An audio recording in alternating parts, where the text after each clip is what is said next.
ओम नमो भगवते वासुदेवाय। ओम नमो भगवते वासुदेवाय। ओम नमो भगवते वासुदेवाय। श्रीमद् भगवद गीता यथारूप अध्याय 2 गीता का सार सांख्य योग। श्लोक संख्या आज हम समझने जा रहे हैं वो है 46, जो कल हमने प्रारंभ किया था, शुरू किया था।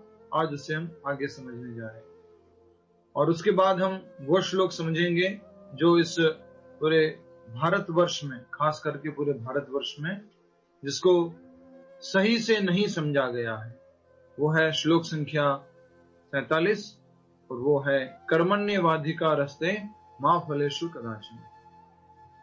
तो पहले एक बार ये हम श्लोक संख्या 46 जो है इसको पूरा समझ लेते हैं। इसके बाद हम 47 की तरफ आगे बढ़ेंगे, जब तक और भी लोग ज्वाइन हो जाएंगे और उनको भी अच्छे से समझ में आ जाएगा। कल हमने समझा था, भगवान श्री कृष्ण ने अर्जुन को आदेश दिया, हे अर्जुन, इन तीनों गुणों से ऊपर उठो, त्रैगुण्य विषय वेदा, और किसी भी प्रकार का लाभ हानि सुख दुख इससे मुक्त होकर के आप क्या करो, भक्ति में लग जाओ, मतलब कि आत्मपरायण हो जाओ। और इसी तरह से अब हम आगे समझने जा रहे हैं और उसमें कल के श्लोक तात्पर्य में हमने एक बहुत अच्छी बात समझी थी कि हमें मनुष्य जीवन मिला है और मनुष्य जीवन में हमें क्या करना चाहिए, ब्रह्म जिज्ञासा। दुनिया में हर कोई जिज्ञासा करता है, लेकिन मनुष्य जीवन में हम कैसे जिज्ञासा कर सकते हैं, ब्रह्म जिज्ञासा। हम कौन हैं, हम इस भौतिक जगत में क्यों हैं, ये सारी जिज्ञासा हम इस मनुष्य जीवन में कर सकते हैं।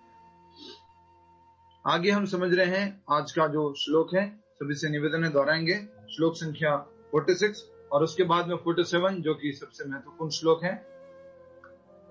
यावान अर्थोदपाने सर्वतः संप्लुतोदके तावान सर्वेषु वेदेषु ब्राह्मणस्य विजानतः। अनुवाद दोहराइए, रिपीट। एक छोटे से कूप का सारा कार्य एक विशाल जलाशय से तुरंत पूरा हो जाता है। इसी प्रकार वेदों के आंतरिक तात्पर्य जानने वाले को उनके सारे प्रयोजन सिद्ध हो जाते हैं। तो इससे हमने समझा था कल कि जिस प्रकार से गांवों में छोटे छोटे कुएं होते हैं और अलग अलग कुएं का अलग अलग प्रयोजन, अलग अलग उसका उपयोग होता है, लेकिन अगर कोई नदी है तो वहां पर सारे प्रयोजन, सारे कार्य उस नदी पर ही हो जाते हैं। और खास करके ऐसा क्यों होता था, क्योंकि नदी क्या करती रहती थी, फ्लो करती रहती थी, वो बहती रहती थी। उसी प्रकार से जो वेदों में अलग अलग कर्म कांड के बारे में बताया गया है, देवताओं की पूजा के बारे में बताया गया है, और कौन सी भाषा, फ्लावरी भाषा, पुष्पिताम वाचा, जो थोड़ा सा अट्रैक्टिव वर्ड्स लिखे हुए हैं वेदों में, उस सब का सब पर्पज भगवान श्री कृष्ण की भक्ति करने से, भगवान श्री कृष्ण की सेवा में जाने से सब कुछ पूर्ण हो जाते हैं। ये भगवान ने उदाहरण से समझाया है। अब हम तात्पर्य की तरफ आगे बढ़ेंगे। तात्पर्य श्रील प्रभुपाद जी द्वारा, तात्पर्य सभी लोग ध्यान दीजिए और हमारे साथ साथ पढ़िएगा। वेदों के कर्म कांड विभाग में वर्णित अनुष्ठानों एवं यज्ञों का ध्येय आत्म साक्षात्कार के क्रमिक विकास को प्रोत्साहित करना है। ये कल भी हमने समझा था। अगर हम कर्म कांड को पालन करेंगे, ये करोगे तो ये मिलेगा, ऐसा करने से ये होगा, ये यज्ञ करोगे तो स्वर्ग में जाओगे, ये सब पालन करने से धीरे धीरे धीरे धीरे ग्रेजुअली हम कहां तक पहुंचेंगे, आत्म साक्षात्कार की तरफ आगे बढ़ेंगे। क्रमिक विकास, ग्रेजुअल प्रोग्रेस। और आत्म साक्षात्कार का ध्येय भगवद गीता के 15वें अध्याय में इस प्रकार स्पष्ट किया गया है। आत्म साक्षात्कार का ध्येय, उद्देश्य क्या है, वो 15वें अध्याय के 15वें श्लोक में बताया गया है। क्या है वो? वेद अध्ययन का ध्येय जगत के आदि कारण भगवान श्री कृष्ण को जानना है। वेद का अर्थ क्या होता है, जल्दी से बताएंगे विनीता जी? ज्ञान का भंडार। ज्ञान का भंडार, बहुत अच्छा। हरे कृष्णा। स्वाति जी बताइए कि ये 3 गुण कौन कौन से होते हैं?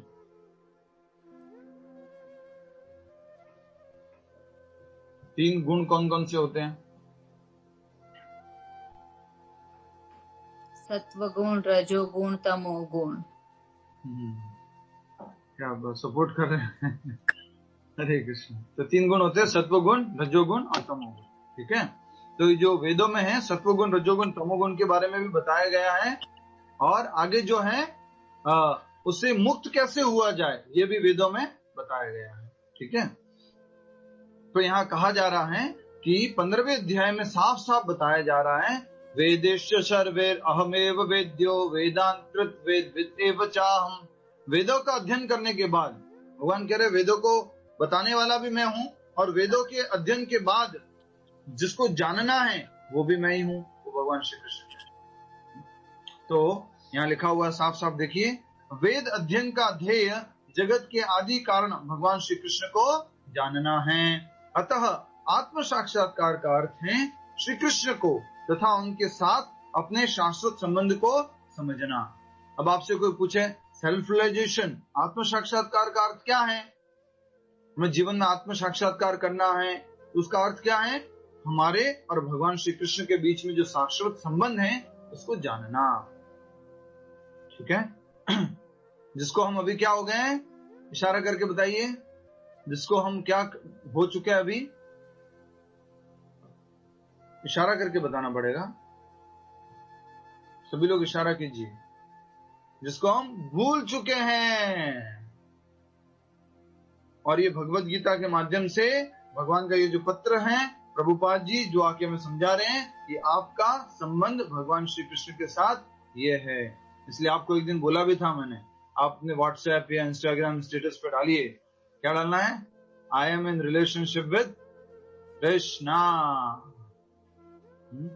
एंड फिर उसमें लिख सकते हैं इटरनली, शाश्वत रूप से उनके साथ रिलेशनशिप में।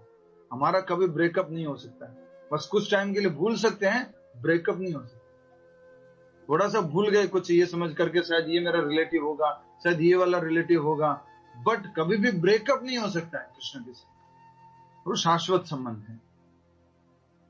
अतः आत्म साक्षात्कार का अर्थ है श्री कृष्ण तथा उनके साथ अपने शाश्वत संबंध को समझना। श्री कृष्ण के साथ जीवों के संबंध का भी उल्लेख भगवत गीता के 15वें अध्याय में हुआ है। अच्छा ठीक है, आत्म साक्षात्कार का मतलब समझ में आ गया कि हमारे संबंध को जानना। तो ये क्या संबंध क्या है हमारा भगवान के साथ, उसको कैसे जाने? तो वही 15वें अध्याय के 7वें श्लोक में बताया गया है। वेरी नाइस, कुछ लोगों ने बता दिया है। हाँ, जीवात्माएं भगवान के अंश रूप हैं, अतः प्रत्येक जीव द्वारा कृष्ण भावनामृत को जागृत करना वैदिक ज्ञान की सर्वोच्च पूर्ण अवस्था है। तो हमारा क्या संबंध है भगवान कृष्ण के साथ? हम भगवान के, गीता सुचित्रा माता जी क्या संबंध है? इशारा करके बताइए। अंश है, हम भगवान के क्या है? पार्ट, अंश। तो अगर हम अंश हैं तो अंश रूप में मालूम होने के बाद कि मैं अंश हूं भगवान का, तो उसके बाद क्या करना है? वापस कृष्ण भावनामृत को जागृत करना है, और अपना जो पूर्ण अवस्था है, सर्वोच्च अवस्था है जिसमें हम भगवान श्री कृष्ण के साथ संबंध स्थापित किए हुए हैं, उस अवस्था को पूरी तरह से जानना है। समझ में आ गया? फिर रिपीट करता हूं मैं आपके लिए पूरा पैराग्राफ। ठीक है, शास्त्रों में, वेदों में अलग अलग बातें कही गई हैं, लेकिन जो व्यक्ति आत्म साक्षात्कार करना चाहता है उसको वेदों में क्या बताया गया है? कृष्ण को जानना। और कृष्ण कौन है, कृष्ण के साथ क्या संबंध है, उस संबंध को जानने को आत्म साक्षात्कार कहा गया है। और भगवत गीता में क्या बताया है, क्या संबंध है? हम भगवान के अंश हैं, और अगर हम वैदिक ज्ञान को समझते हैं तो संबंध की पुनर्स्थापना को उस वैदिक ज्ञान की सर्वोच्च अवस्था कही गई है। नेक्स्ट, श्रीमद् भागवत में इसकी पुष्टि इस प्रकार हुई है। सभी लोग साथ साथ पढ़ लीजिए। अहो वत्स्व पचतो गरियान यज्जिग्राह यज्जिग्राहवग्रे वर्तते नाम तुभ्यं ते पुस्ते जुहुः सनुनार्या ब्रह्मानुचरणां गृह्णति ये ते। अनुवाद देखिए। हे प्रभो, आपके पवित्र नाम का जाप करने वाला भले ही चांडाल जैसे निम्न परिवार में क्यों न उत्पन्न हुआ हो, किंतु वह आत्म साक्षात्कार के सर्वोच्च पद तक स्थित होता है। तो कहना ये चाह रहे हैं कि जो भगवान का नाम जप करता है या जिसको भगवान का नाम मिल गया है, वो आत्म साक्षात्कार कर सकता है। ऐसा व्यक्ति अवश्य ही वैदिक अनुष्ठानों के अनुसार सारी तपस्याएं संपन्न किए होता है और अनेक बार तीर्थ स्थानों में स्नान करके वेदों का अध्ययन किए होता है। ऐसा व्यक्ति आर्य कुल में सर्वश्रेष्ठ माना जाता है। तो श्लोक का अर्थ समझने का अभ्यास कीजिए, समझने की कोशिश कीजिए। पीछे हमने पढ़ा था पिछले पैराग्राफ में कि कृष्ण भावनामृत को प्राप्त करना ये जीवन की सर्वोच्च अवस्था है। तो मान लीजिए किसी का जन्म किसी शूद्र जाति में हुआ है, चांडाल जाति में हुआ है, बहुत ही नीचे की योनियों में हुआ है मान लीजिए, तो भी अगर उसके जीवा पर क्या आ चुका है, भगवान का नाम। आप किसी भी जाति से हो, अभी एक बार जोर से बोलिए हरे कृष्णा। यस, तो क्या आ गया जीवा पर आपके? भगवान का नाम। इसका अर्थ क्या है? श्रीमद् भागवत के अनुसार सोचिए, एक बार सोचिएगा। श्रीमद् भागवत कहती है कि जिसने सारे के सारे तीर्थ स्थानों में स्नान कर लिया है, सारे वेदों का अध्ययन कर लिया है, सारी तपस्याएं कर ली है, और क्या कर लिया है? सारे नदियों में स्नान कर लिया है, उस व्यक्ति के जीवा पर क्या आ सकता है? भगवान का नाम आ सकता है। तो इनडायरेक्टली कहने का अर्थ है हम सब ने सारी से ये सारी नदियों में सारे के सारे वेदों का और सारा का सारा तीर्थ स्थानों का भ्रमण और सारी तपस्याएं, सारे यज्ञ सब कुछ कर चुके हैं, और अब हम इस अवस्था तक पहुंचे। तो चार चीजें क्या हैं? सारे यज्ञ, सारी तपस्याएं, सारे वेदों का अध्ययन, सारे तीर्थ स्थानों का भ्रमण और स्नान, ये चार चीजें हैं। तो एक बार सभी लोग अपने आप को शाबाशी दीजिए। Good, very nice, previous life you have done so much pious activities. इतना सब कुछ किया तुमने, आज भगवान का नाम ले पा रहे हो।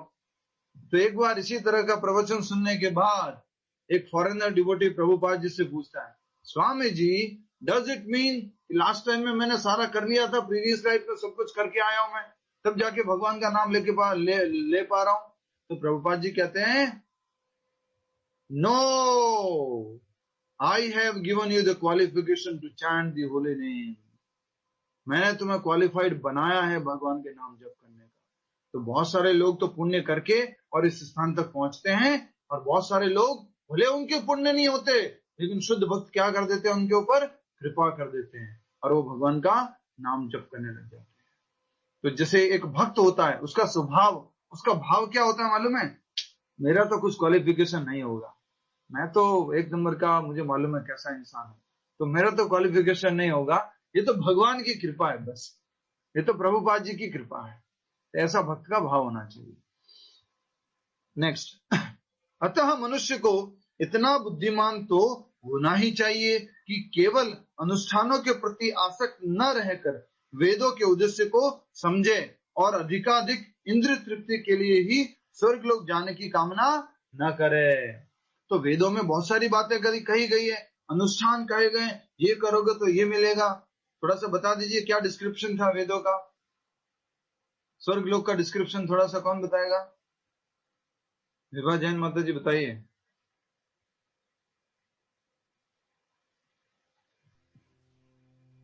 प्रभु जी, वेदों की अलंकारिक भाषा है कि ये करोगे तो वो मिलेगा, स्वर्ग जाने के लिए, शक्ति के लिए, भोग और ऐश्वर्य के लिए, अलग अलग क्या क्या मिलेगा? जैसे बताया गया था, कामान आत्मना स्वर्ग परा जन्म कर्म फल प्रदान क्रिया विशेष गुला। तो ये आगे पीछे श्लोक में बताया गया था 43 में, स्वर्ग में क्या क्या मिलेगा?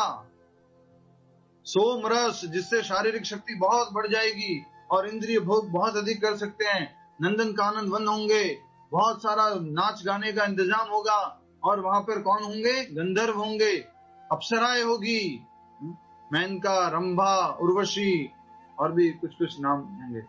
तो ये सब वहां पर भोग करने को मिलेगा। तो बुद्धिमान व्यक्ति ये समझ जाता है कि वेदों का अनुष्ठान, वेदों को मुझे इसलिए नहीं पढ़ना है कि मुझे स्वर्ग जाना है, स्वर्ग जाने की कामना नहीं करनी है।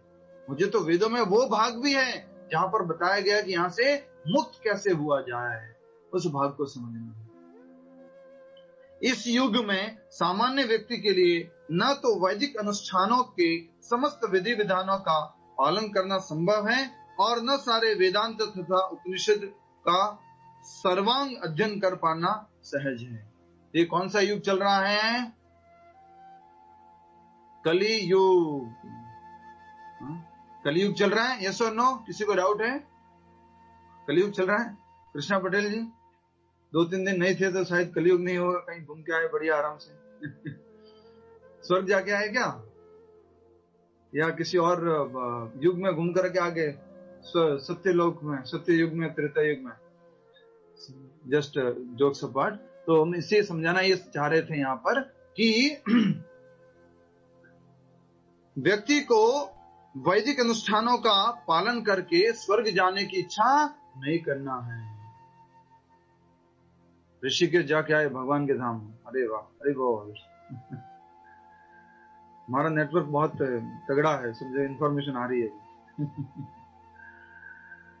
तो बताया जा रहा है कि वैदिक अनुष्ठानों का अभ्यास करके व्यक्ति कहां जाने का प्रयास करता है? स्वर्ग लोक जाने का प्रयास करता है।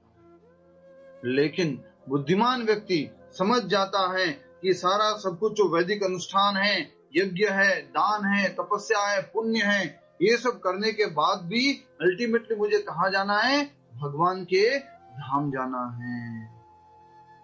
और हम बता रहे थे कलयुग, और कलयुग के लोगों के लिए क्या संभव नहीं है? वेद पढ़ना, यज्ञ करना, तपस्या करना, क्या ये संभव है?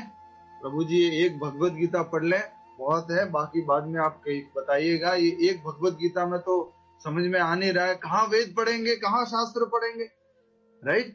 तो कलयुग के लोगों के लिए संभव नहीं है। तो जल्दी से लिख लीजिए अपनी नोटबुक में, समय तो कम है वैसे। कलयुग के लोगों के सिम्टम श्रीमद् भागवत में बताए गए हैं। क्या आपसे मैच होते हैं? नहीं होते? लास्ट में आपको यस और नो में बताना है, ठीक है? यस ऐसे हैं और नो ऐसे हैं।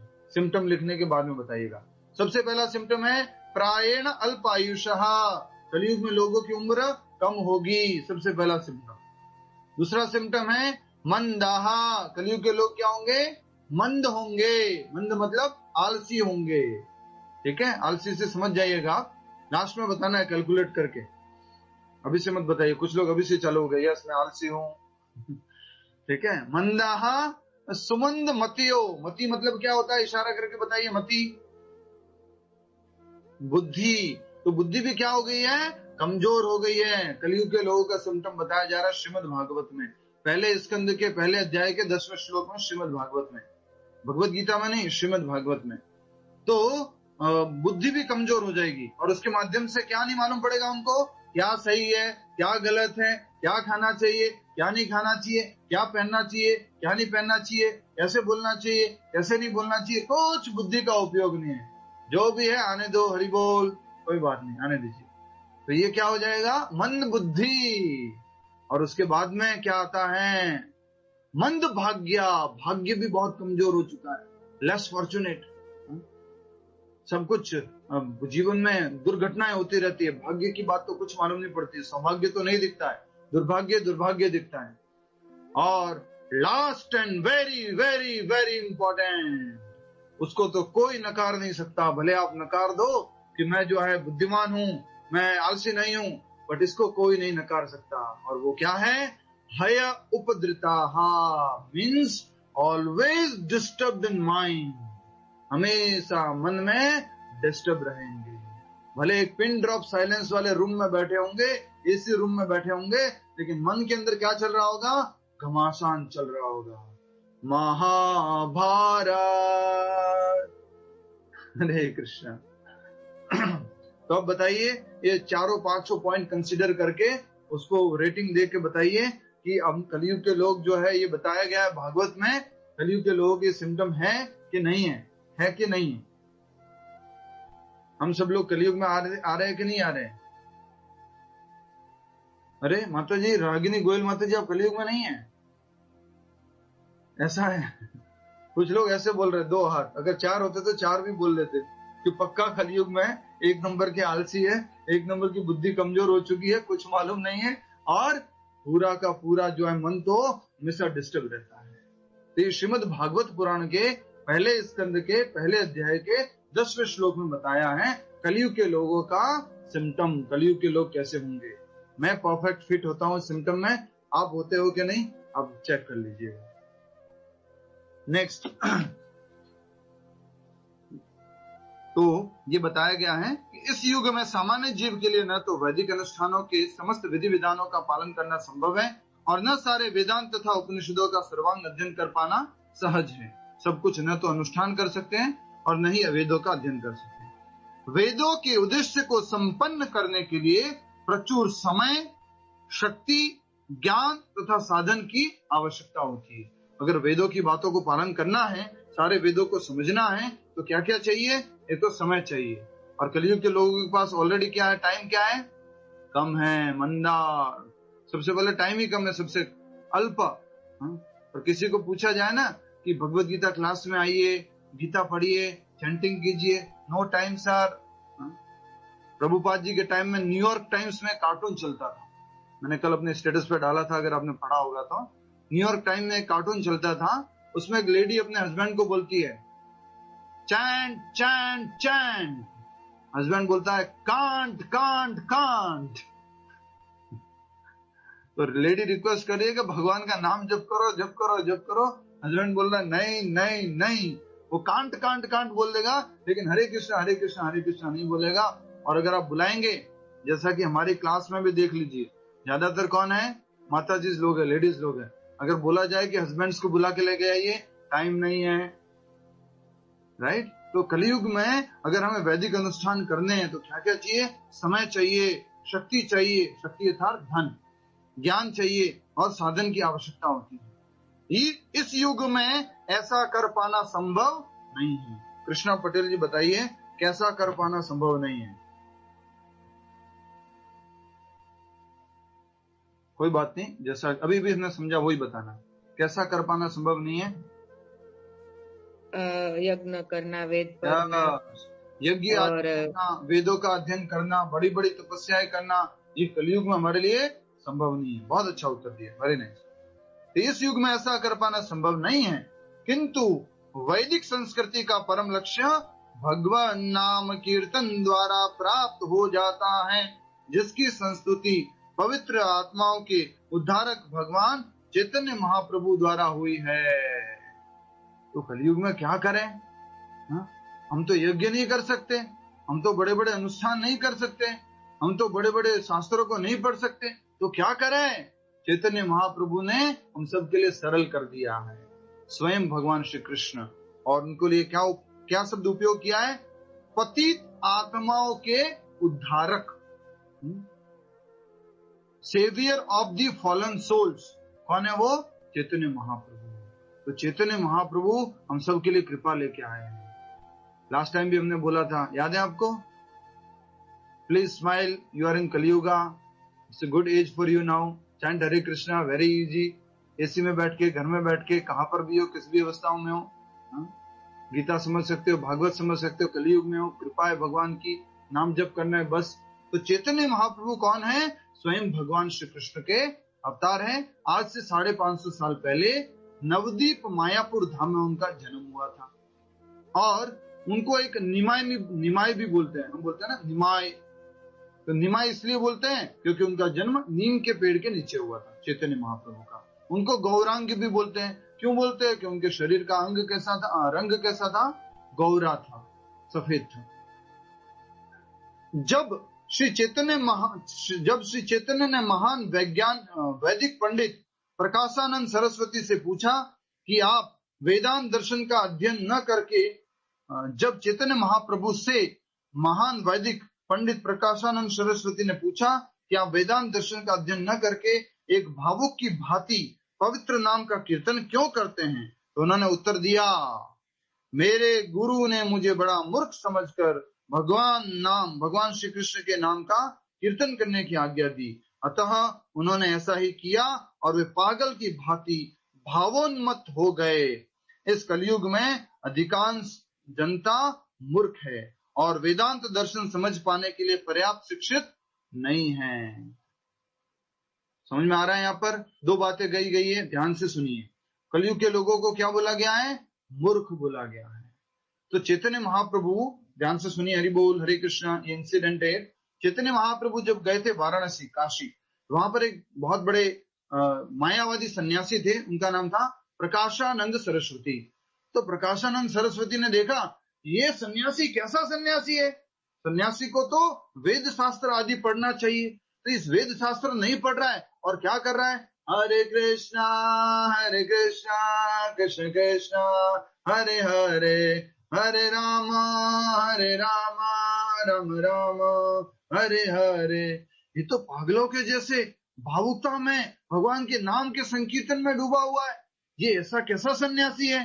तो चैतन्य महाप्रभु को ये पूछते हैं, तुम ये क्या कर रहे हो? सन्यासी हो तुम?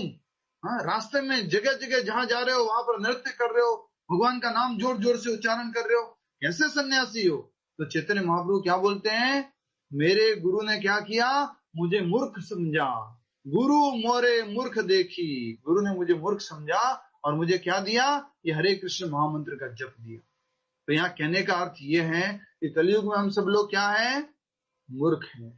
हम लोग न तो वेद का अध्ययन कर सकते हैं, न यज्ञों को, बड़े बड़े यज्ञों को कर सकते हैं, न बड़ी बड़ी तपस्याओं को कर सकते हैं, न बड़ी बड़ी अर्चना पूजाओं को कर सकते हैं। तो हमें क्या करना है, मात्र भगवान के नाम का संकीर्तन, भगवान के नाम का जाप करना है। नेक्स्ट, वेदांत दर्शन के परम उद्देश्य की पूर्ति श्री भगवान के पवित्र नाम का कीर्तन करने से हो जाती है। वेदांत दर्शन का उद्देश्य क्या है, कौन बताएगा? वेदांत दर्शन का उद्देश्य क्या है? वेदांत दर्शन का उद्देश्य क्या है? यस, रेखा छिपा जी बताइए।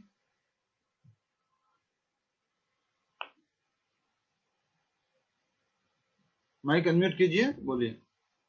हरे कृष्णा प्रभु जी। हरे कृष्णा। वेदांत दर्शन का उद्देश्य चैंटिंग, हरे कृष्णा चैंटिंग। ओहो, no no no no no देखिए, आप ऐसे क्यों मिस कर रहे हैं?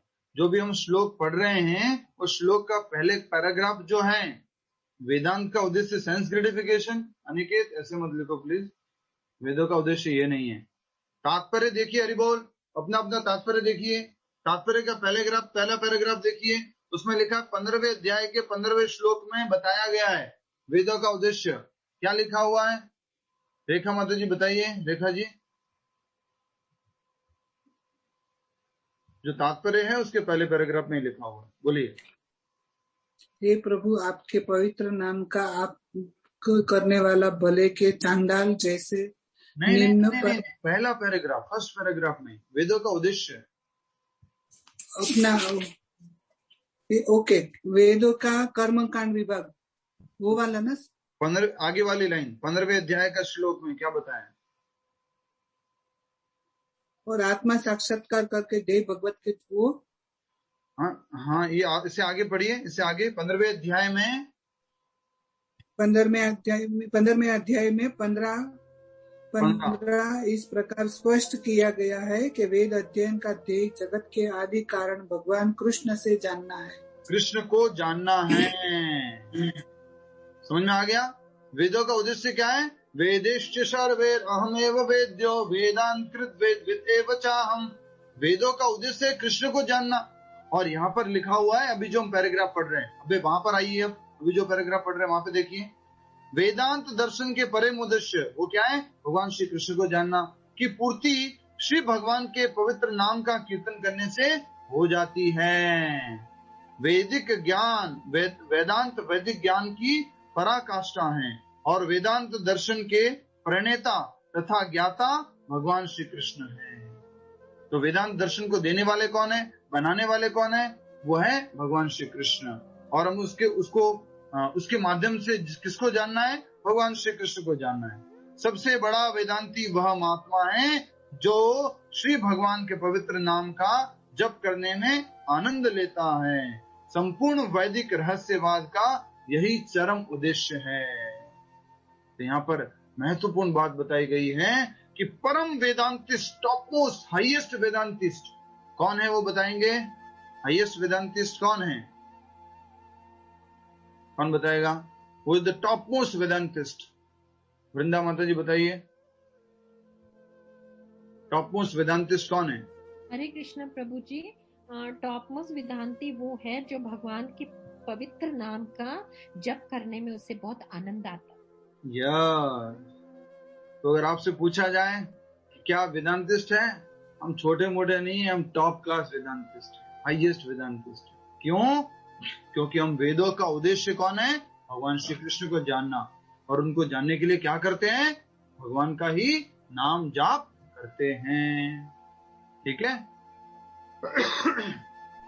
तो इस पूरे श्लोक में क्या बताया गया है कि अलग अलग वेदों के भागों में न जा करके कृष्ण सेवा में लग जाओ, भक्ति में लग जाओ। और इस कलयुग में न तो हम वेदों का अध्ययन कर पाएंगे, नहीं बड़े बड़े यज्ञ कर पाएंगे, नहीं तपस्याएं कर पाएंगे, नहीं बड़ा बड़ा कुछ अर्च विग्रह की सेवा कर पाएंगे। तो एकमात्र साधन दिया कलयुग में हम सब पतित आत्माओं के लिए, हम जैसे मूर्ख लोगों के लिए, वो क्या है? भगवान के नाम का जप करना।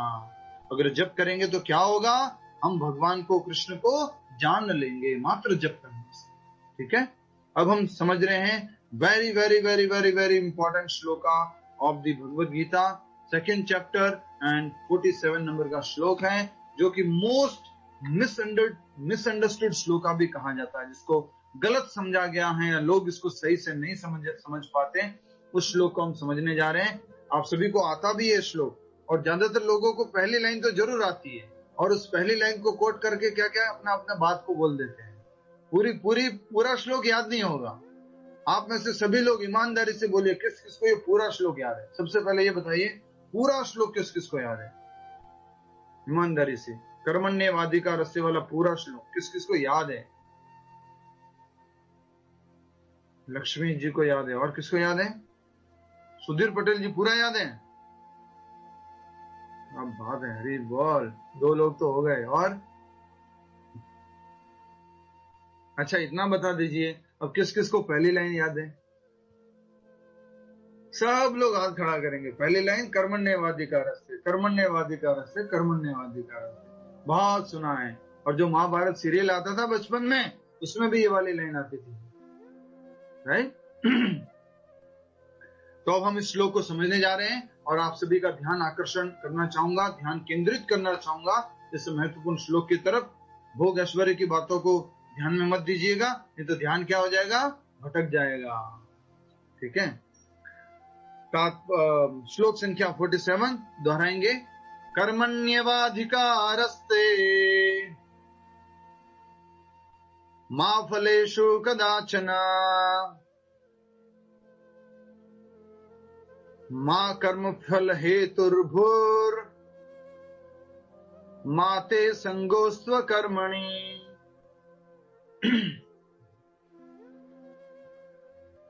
कृष्णा पटेल माता जी, आजकल हमने नया सिस्टम चालू किया है।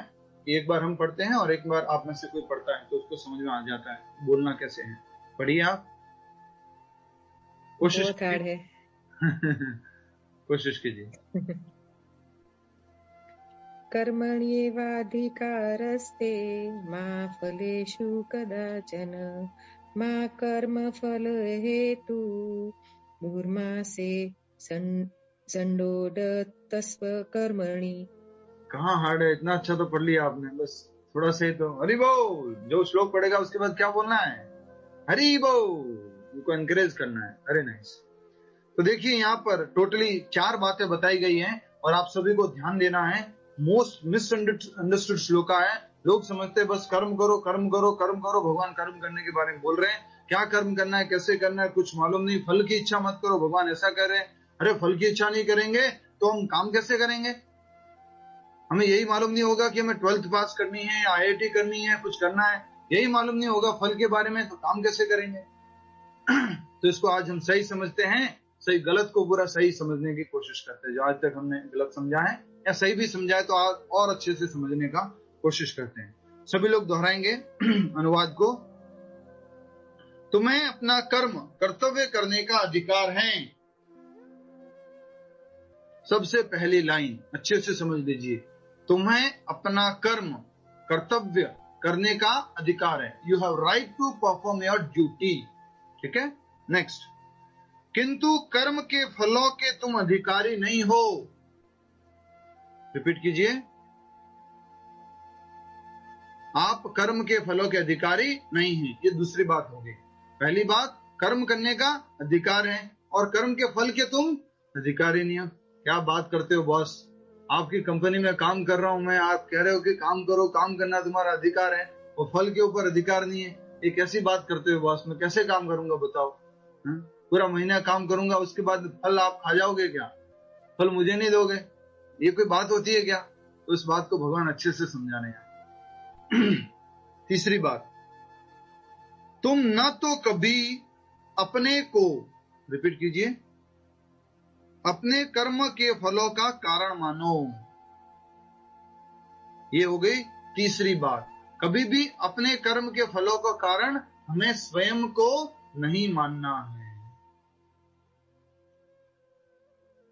क्या बॉस बात करते हो? पूरा कंपनी में काम किया, मैं इतने टाइम किया, और अब बोल रहे हो कि जो कर्म का फल आएगा वो मैंने काम नहीं किया है, मैं इसका कारण नहीं हूं। कारण तो मैं ही हूं, मैंने काम किया इसलिए फल आया है ना। तो कृष्णा क्या कह रहे हैं कि अपने को कर्म के फल का कारण मत मानो। नेक्स्ट, चौथी बात, न ही कर्म न करने में कभी आसक्त हो। ये चारों बातों को अच्छे से समझना है आप सभी को। अभी सभी लोग क्लास में हैं? यस और नो? क्लास में है ना? ठीक है, इधर ही रहिएगा। अभी बहुत इंपॉर्टेंट श्लोक है, क्योंकि शरीर यहाँ पर रहता है और मन कहीं घूमने चला जाता है। तो मन को बुला लीजिए, उसको कॉल कीजिए, फटाफट आ जाओ मन, जल्दी आ जाओ, बहुत इंपॉर्टेंट बातें हो रही है। तो सबसे पहला क्या कहा गया कि व्यक्ति को कर्म करने का अधिकार है। पहली बात, ठीक है, कर्म करना चाहिए, उसका तुम्हें अधिकार है। दूसरी बात, कर्म के फल के अधिकारी नहीं हो। दूसरी बात क्या बोली भगवान ने? किंतु तुम कर्म के फलों के अधिकारी नहीं हो।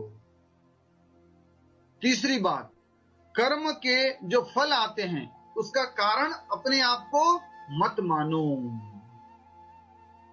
बहुत इंपॉर्टेंट बात है, ध्यान से समझिएगा। पूरा फिलॉसफी है यहाँ पर, पूरा ह्यूमिलिटी आ जाएगी, पूरा एकदम विनम्रता आ जाएगी, पूरा प्राइड खत्म हो जाएगा।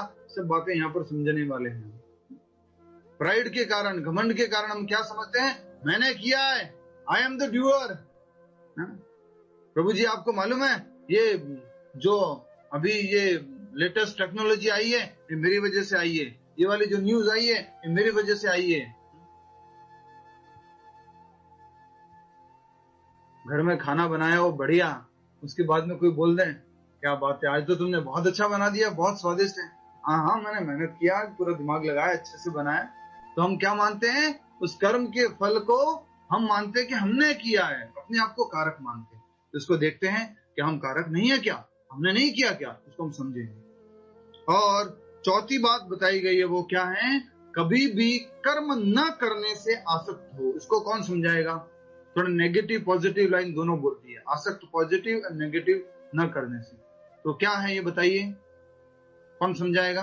कभी भी कर्म न करने से आसक्त हो। प्रेरणा सिंगल जी। हरे कृष्णा प्रभु जी। हरे कृष्णा। मतलब हम जैसे पढ़ाई करते हैं तो उसके प्रति आसक्त मत, तो काम तो करते रहो, मतलब कि हमको ये नहीं सोचना कि हम पास होंगे फेल होंगे वगैरह, उससे आसक्त नहीं बनानी है हमको। मतलब उस पढ़ाई के प्रति हमको नहीं, देखो इसलिए मैंने क्या कहा है, this is the most misunderstood श्लोक ऑफ दी भगवद गीता। इसलिए समझ में नहीं आने वाला इतना आसानी से। कौन बताएगा क्या मतलब है इसका? कभी भी कर्म न करने से आसक्त हो। यस, प्रहलाद सिंह जी बताइए माइक अनम्यूट करके।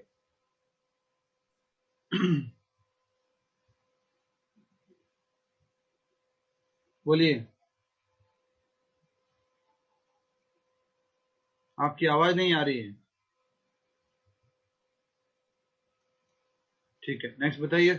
स्मिता पटेल जी, नए डिवोटी लग रहे हैं, नई एंट्री हुई है आपकी। यस यस प्रभु जी, हरे कृष्ण। हरे कृष्ण, बताइए। तो इसका मतलब ये है कि ये मत हम कर्म करना ही छोड़ दे, उसका मतलब ये नहीं है कि हम कर्म करना ही छोड़ दे। बहुत अच्छा। हाँ, कृष्णा पटेल जी, आपको क्या समझ में आया? ये सेम बात है, बहुत अच्छा। तो यही बताया जा रहा है, भगवान श्री कृष्ण यही कह रहे हैं कि कभी भी कर्म न करने से आसक्त हो। देखो भैया, कर्म का फल भी मेरे को नहीं भुगतना है और कर्म के फल का कारण भी मैं नहीं हूं, तो मैं कर्म क्यों करूं? चुपचाप बैठ जाता हूं ना, कर्म क्यों करूं? भगवान कहते नहीं, कर्म नहीं करने से कभी भी आसक्त नहीं होना है। आसक्त होना मतलब अटैच हो जाना, किससे? I will not do my duty, मैं अपना कर्तव्य नहीं करूंगा। ये ऐसी आसक्ति सही नहीं है। अब हम समझने जा रहे हैं इस श्लोक को, एक एक को अच्छे से। सबसे पहली बात कही गई है, कर्म करने का अधिकार है। यस, हमें अपने ब्राह्मण, क्षत्रिय, वैश्य, शूद्र, ब्रह्मचर्य, गृहस्थ, वानप्रस्थ, संन्यास, वर्णाश्रम के अनुसार हमारा जो कर्म है उस कर्म को करने का अधिकार है, हमें अपना कर्म करना चाहिए। दूसरी बात, कर्म के फलों को तुम अधिकारी नहीं हो। कर्म के फलों का अधिकारी हमें नहीं बताया है। इसका अर्थ क्या है उसको अच्छे से समझ लीजिए। इसका अर्थ ये है कि कर्म के फल जो है उसे आसक्त नहीं होना है, अटैच नहीं होना है। हा? मिल जाता है तो ठीक है, नहीं मिलता तो ठीक है। और आसक्त हो गए अगर कर्म के फल से तो क्या होगा? दुख होगा, कष्ट होगा, अगर हम कर्म के फल से आसक्त हो गए तो दूसरी बात में यही बताया जा रहा है, कर्म के फल से आसक्त मत हो। अब तीसरी बात, इसको कैसे समझें? तो तीसरी बात में कहा गया है कि तुम अपने आप को कर्म के फल का कारण मत मानो। क्या अर्थ है इसका? अरे, कर्म मैंने किया और मैं कारण नहीं मानू, मैं अपने आप को कारण नहीं मानू, तो कैसे? तो उसका उत्तर भगवान श्री कृष्ण बताते हैं। 18वें अध्याय में भगवान कृष्ण उत्तर देते हैं, तो उसको आप अच्छे से समझ लीजिए एक बार, क्योंकि ये बहुत इंपॉर्टेंट है। मैंने बहुत पढ़ाई की थी, मैंने बहुत आईआईटी की तैयारी की थी, मैंने बहुत ज्यादा आईपीएमटी की तैयारी की थी, लेकिन मेरा सिलेक्शन नहीं हुआ। या आपने तो बहुत मेहनत की थी, फिर रिजल्ट क्यों नहीं आया? या रिजल्ट आया तो क्या वो आपकी मेहनत से आया? हर एक काम को करने के लिए 5 फैक्टर होते हैं। ये लिख लीजिए आप, 18वें अध्याय का ये श्लोक है, आपको बता देता हूं मैं। कभी भी आपका जीवन में आपको जो दुख होता है वो कभी नहीं होगा जब इसको आप जान जाएंगे। तो 18वें अध्याय का ये श्लोक है।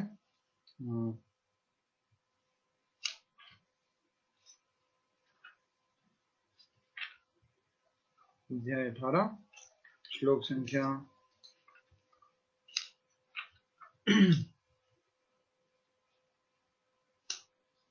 श्लोक संख्या 14। अगर आप अपनी किताब है तो उसमें भी देख सकते हैं। श्लोक संख्या पहले तो देखिए 13 देखिए सबसे पहले। 13 का अनुवाद कौन बताएगा? भगवद गीता 18 अध्याय श्लोक संख्या 13, अनुवाद बताइए, कौन बताएंगे? यस, विवेक पंडित जी बोलिए।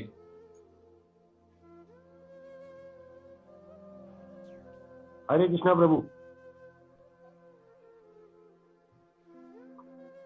हे महाबाहु अर्जुन, वेदांत के अनुसार समस्त कर्म की पूर्ति के लिए 5 कारण है। अब तुम मुझे इनसे सुनो। यस, भगवान कह रहे हैं कि कोई भी कार्य को पूरा करने के पीछे कितने कारण हैं? 5 कारण हैं। और वो 5 कारण क्या हैं वो आप समझने जा रहे हैं। आज तक हम क्या समझते थे कि मात्र मेहनत ही एक कारण है किसी कार्य को अगर सफल करना है। Work hard, you will achieve your success. बहुत मेहनत करो, सफलता मिल जाएगी, सफलता तुम्हारे कदम चूमेगी। बहुत सारे लोग मेहनत करते हैं, ध्यान से सुनिएगा। सचिन तेंदुलकर बोलता था कि मैं डेली 8 घंटे प्रैक्टिस करता था, बहुत सारे लोग 10 घंटा प्रैक्टिस करते हैं लेकिन सचिन तेंदुलकर नहीं बन पाते। बहुत सारे लोग बहुत पढ़ाई करते हैं लेकिन सारे के सारे आईआईटी में सिलेक्ट नहीं होते हैं। बहुत सारे लोग सेम बिजनेस में, डायमंड बिजनेस में मान लीजिए, बहुत मेहनत करते हैं लेकिन सेम सक्सेस नहीं मिलती है। क्यों? क्योंकि किसी कार्य के सफल होने के पीछे 5 कारण है। तो 5 कारण क्या क्या है देख लीजिए। श्लोक संख्या 14 कौन बताएगा पढ़ के, क्या क्या 5 कारण है? श्लोक संख्या 14। हरे कृष्णा, बताइए। अनुवाद।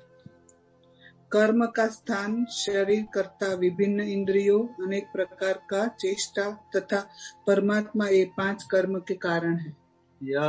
तो कोई भी कर्म अगर सफल होना है ना, वृंदा माता जी सुन रहे हैं, मैंने तो बहुत मेहनत की थी फिर भी मेरा सिलेक्शन नहीं हुआ, क्यों नहीं हुआ? भगवान बता रहे कारण।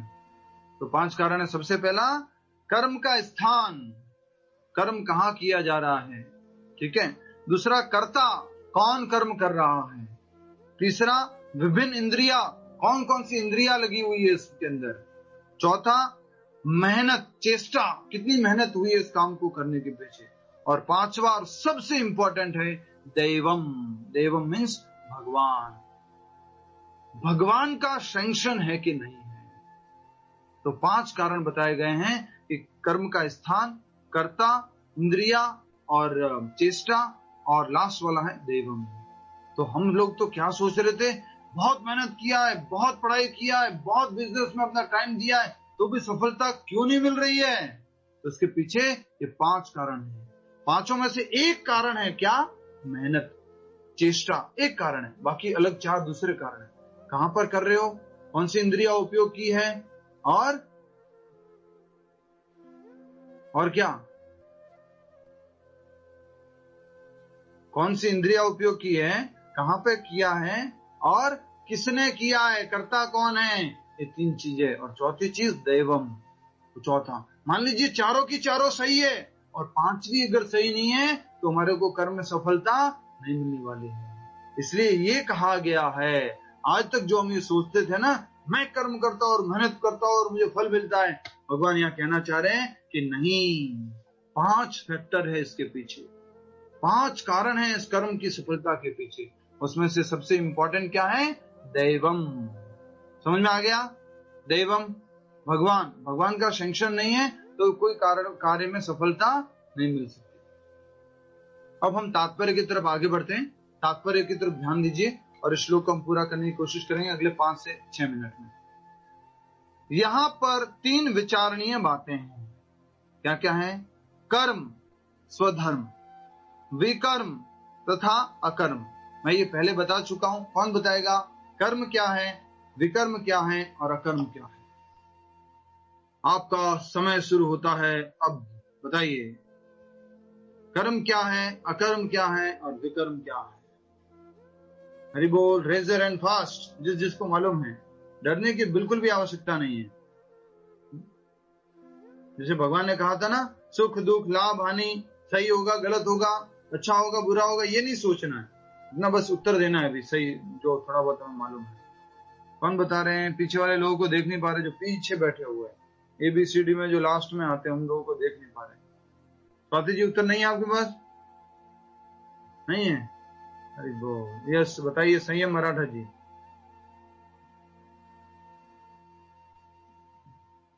माइक अनम्यूट करके। हरे कृष्ण प्रभु जी। हरे कृष्ण। हरे कृष्ण। कर्म वो है जो हम अपने कार्य करते हैं, हमारे जो कार्य हैं, जो प्रकृति ने हमें एक जो कर्म करने के हमें जो इस धरती पे भेजा गया है, वे कर्म वो है जो हम अपने कार्य नहीं करते हैं, या जो हमारे ये भी कह सकते हैं कि बुरे कार्य हैं, शायद उनको विकर्म कहते हैं। और अकर्म जो है, जो हम अकर्म है कि अपने कार्यों को नहीं करना। सॉरी, कंफ्यूज हो गए ना? हरे कृष्णा। सो कर्म, अकर्म और विकर्म को समझाने आ रहे हैं भारत के प्रसिद्ध अरुणा देवनानी जी। आइए बताइए इस प्लेटफॉर्म पर। हरे कृष्ण प्रभु जी। बताइए। कर्म अच्छे कर्म, विकर्म मीन्स पाप कर्म, एंड सकर्म जो काम करने से हमें बंधन से मुक्ति मिल सकती है, वो सकर्म, सॉरी अकर्म। हाँ ठीक है, बहुत अच्छा। हरि बोल। सभी लोग अच्छे से समझ जाइए, आज ये आपका फाउंडेशन है, इसलिए बहुत इंपॉर्टेंट बात है जिसको ये समझना है। 3 बातें हैं। पहला क्या है? अकर्म। अकर्म कहो या सुकर्म कहो, दोनों एक ही बात है, ठीक है। स्वाति जी सुन रहे हैं आप? हाँ, तो नेक्स्ट टाइम से उत्तर देना है। तो संयम मराठा जी समझिए, सभी लोग समझिए, किसी का नाम ले रहा हो तो बुरा मत मानिएगा प्लीज। इनका नाम लेते हो, हमारा तो नाम भी नहीं लेते हो, माफ कीजिएगा, आप लोग भी पार्टिसिपेट कीजिए। तो सबसे पहला क्या है? अकर्म। अकर्म है क्या सबसे पहला? नहीं, सबसे पहला क्या है? कर्म। तो कर्म क्या होता है? जो शास्त्रों में, वेदों में भगवान के द्वारा जो कार्य हमें बताया गया है, नियत कर्म जो ड्यूटी है, ब्रह्मचारी, गृहस्थ, वानप्रस्थ, संन्यास, ब्राह्मण, क्षत्रिय, वैश्य, शूद्र, उसके आधार पर जो हमारा कर्तव्य है उसको क्या कहा गया है? कर्म। उसके आगे लिखिए फल। कर्म का फल होता है पुण्य। कर्म को सुकर्म भी बोलते हैं, ठीक है। कर्म का फल क्या होता है? पुण्य। दूसरा आता है नेक्स्ट, वो है डायरेक्टली इसका अपोजिट कर लीजिए, उसको लिखिए विकर्म। और विकर्म का फल होता है पाप। तो विकर्म का अर्थ क्या हुआ? ऐसे कार्य जो वेदों में, शास्त्रों में भगवान के द्वारा नहीं बताए गए हैं, या ब्राह्मण, क्षत्रिय, वैश्य, शूद्र या ब्रह्मचारी, गृहस्थ, वानप्रस्थ, संन्यास के अनुसार हम कार्य नहीं करते हैं, उसको क्या कहते हैं? विकर्म। समझ में आ भी क्यों गीता सुचित्रा माता जी? नहीं समझ में आ रहा है? पहला हो गया कर्म। कर्म मतलब पुण्य, जो कि भगवान के द्वारा बताए गए, शास्त्रों के द्वारा बताए गए कर्म है, उनको बोलते हैं कर्म या सुकर्म। 2 नाम है इसके, कर्म या सुकर्म, एक ही का 2 नाम है। इसका अपोजिट, इसका विपरीत क्या होता है? विकर्म। ऐसे कर्म जो शास्त्रों में नहीं बताए गए, मांसाहार, नशा, जुआ, चीटिंग, लूटिंग, ये सब ये शास्त्रों में नहीं बताए गए, तो अगर हम ये करते हैं तो उसको क्या बोलते हैं? विकर्म। तीसरा और सबसे इंपॉर्टेंट जो है उसको बोलते हैं अकर्म। अकर्म का अर्थ क्या होता है? ऐसा कर्म। वाह क्या बात है, कुछ माता जी ने उत्तर दिया है बहुत बढ़िया से। मैंने जैसे बोला अकर्म तो ऐसे कर दिया उन्होंने। ऐसा कर्म जो कृष्ण भावनामृत में किया जाता है, कृष्ण की प्रसन्नता के लिए किया जाता है, उसको क्या कहते हैं? अकर्म। तो उसमें न तो हमें पुण्य मिलता है, न ही हमें पाप मिलता है, और हम इन दोनों के बंधन से क्या हो जाते हैं? मुक्त हो जाते हैं। पुण्य भी बंधन है, पाप भी बंधन है। इन दोनों के बंधन से मुक्त होना है तो क्या करना है? अकर्म करना है। अगर आपको याद होगा, मैंने पहले भी समझाया था। कैसे समझाया था? लोहा लोहे को काटता है, उसी प्रकार से हमने जितने भी कर्म या विकर्म जो किए उन सबको कौन काटेगा? उन सबको खत्म कौन करेगा? अकर्म। अकर्म का अर्थ कृष्ण भावनामृत कर्म, ठीक है। आगे बढ़िए। नहीं समझ में आया हो प्रश्न उत्तर में पूछिएगा। कर्म स्वधर्म वे कार्य हैं जिनका आदेश प्रकृति के गुणों के रूप में प्राप्त किया जाता है। सत्वगुण, रजोगुण, तमोगुण, उसके आधार पर ब्राह्मण, क्षत्रिय, वैश्य, शूद्र, उस आधार पर हमें जो कर्म प्राप्त हुए उनको बोलते हैं कर्म। अधिकारी की सम्मति के बिना किए गए कर्म विकर्म कहलाते हैं। मतलब अनऑथराइज्ड एक्टिविटी, शास्त्रों में नहीं बताए गए, ऑथराइज्ड नहीं है, और फिर भी हम ऐसे कार्य कर लेते हैं, उनको क्या कहते हैं? विकर्म। और विकर्म करने वाले कहाँ जाते हैं भौतिक जगत में? बताइए, हमारे सिटी में विकर्म करने वाले लोग कहाँ जाते हैं? जेल में। कहाँ जाते हैं?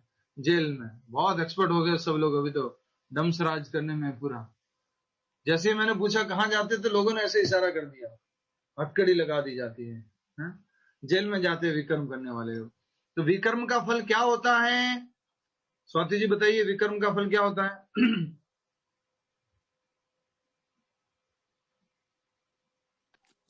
ऐसे कर्म करना जो वेदों में शास्त्रों में नहीं बताए गए हैं। उसका फल क्या होता है? उसका फल पाप होता है। तो पाप को भुगतने के लिए कहाँ जाना पड़ता है? नरक में। यस। तो भौतिक जगत में अगर हम पाप करते हैं, कुछ छोटे छोटे क्राइम करते हैं, तो कहाँ जाते हैं? जेल में जाते हैं। और बड़े स्केल पर अगर देखे जाए, यूनिवर्सल लॉज ऑफ नेचर में देखा जाए, तो अगर हम पाप कर्म करते हैं तो कहाँ जाते हैं? नरक में जाते हैं। ठीक है। और अकर्म का अर्थ है अपने कर्मों को न करना। यहां पर जो तीसरा जो बताया गया है, उसको यहां पर मात्र इस श्लोक के लिए रिपीट कर रहा हूं मैं, इसलिए मैंने पहले रियल डेफिनेशन बता चुका हूं और यहां पे दूसरी डेफिनेशन जो हमें समझनी है। मात्र इस श्लोक के लिए अकर्म का शब्द का अर्थ है, लिख लीजिए अगर आपको लिखना है तो, मात्र इस श्लोक के लिए अकर्म शब्द का अर्थ है कर्म नहीं करना। मात्र इस श्लोक के लिए कर्म नहीं करना। ठीक है। ना तो कर्म करना, नहीं विकर्म करना, कुछ नहीं करना। मैं तो बोले चुपचाप बैठ जाऊंगा, कर्म नहीं करूंगा, उसका कोई फल नहीं आएगा। फल नहीं आएगा तो मैं बंधन में नहीं फंसूंगा। लेकिन भगवान आगे तीसरे अध्याय में क्या कहते हैं मालूम है?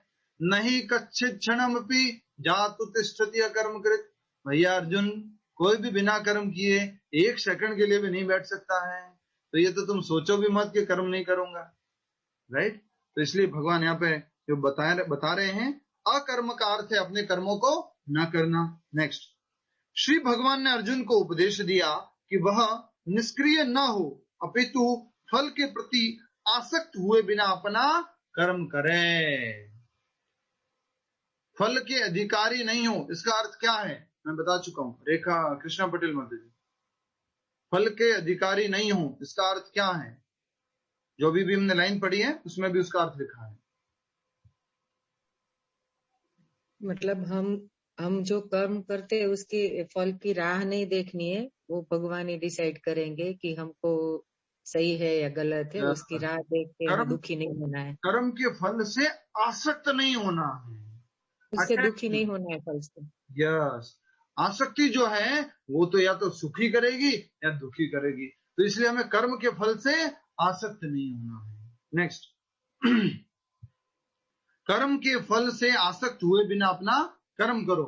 मालूम तो हो गया क्या कि सब्जी बनानी है, आज पनीर की सब्जी बनानी है, आज जो है फेस्टिवल है, पनीर की सब्जी बनाएंगे, ये अपना उद्देश्य है। और कर्म का फल क्या होगा? पनीर की सब्जी। अब उसे आसक्त नहीं होना है, किससे? कर्म के फल से। कैसे? कि अच्छी बनेगी, बुरी बनेगी, क्या हो जाएगा, गड़बड़ तो नहीं हो जाएगा। बस उद्देश्य मालूम है, कर्म करो। नेक्स्ट, कर्म फल के प्रति आसक्त रहने वाला कभी कर्म फल के प्रति आसक्त रहने वाला भी कर्म का कारण है। अगर कोई अटैच रहता है तो एक और कर्म बन जाता है उसके जीवन में।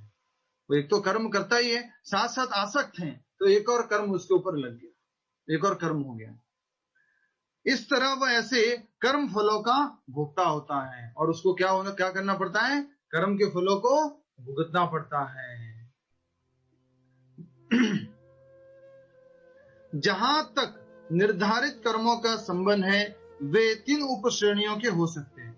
निर्धारित कर्म अर्थात सबसे पहला कर्म जो हमने समझा था, ब्राह्मण क्षत्रिय वैश्य शूद्र ब्रह्मचारी गृहस्थ वानप्रस्थ संन्यास के अनुसार जो कर्म है उसको बोलते हैं निर्धारित कर्म। या मान लीजिए पिता का कर्म है, या माता का कर्म है, पत्नी का कर्म है, ये जो कर्म है निर्धारित कर्म है। तो निर्धारित कर्मों को 3 श्रेणियों में बांट सकते हैं, 3 डिवीजन कर सकते हैं। क्या क्या है? यथा नित्य कर्म जो एवरीडे कर्म करने होते हैं, ठीक है।